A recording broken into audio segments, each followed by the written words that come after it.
Vâng, xem rồi thì nghe đến một dòng dâu nào chú hai từ xe qua hai khoảng cái các bạn.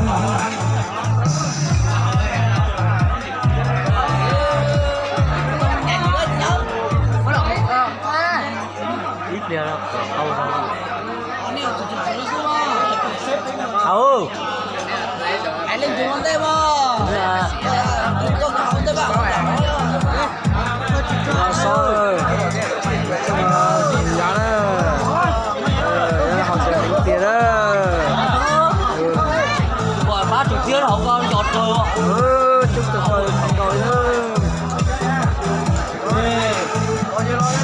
Việt Nam mong người xa qua, nghe đâu đây tiếng vang vang đi, kèm nhạc nhòa đôi mắt đôi ngây, nghe tim con vẫn còn người anh luôn Tôi là 6 nát rượu nữa. Mày lớn lên.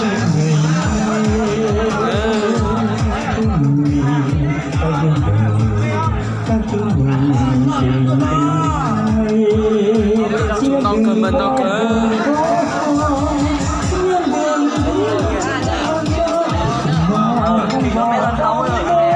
Tôi là sót nát rượu nữa tôi là. Hạt ra đi ơi.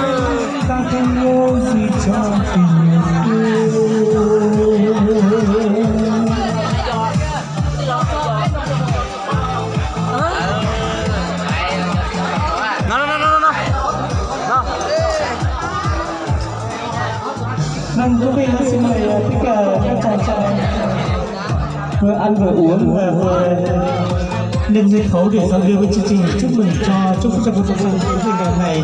Ban tổ chức tôi xin hân hoan chào đón và xin trân trọng kính mời đồng thời chương trình văn nghệ tạm thời một chút để chúng ta yên ổn một chút để chúc mừng một cuộc thi sự tình cảm của hai con dâu và con rể và cả hai bên họ gia đình và chương trình của chúng ta sẽ còn rất dài. Xin mời quý vị cùng tham gia chương trình lần này. Thưa quý vị khán giả sau đây, có một chế sau đây bắt đầu với công ty. Tiếp sau đây sẽ là vị tiên on và hàng câu.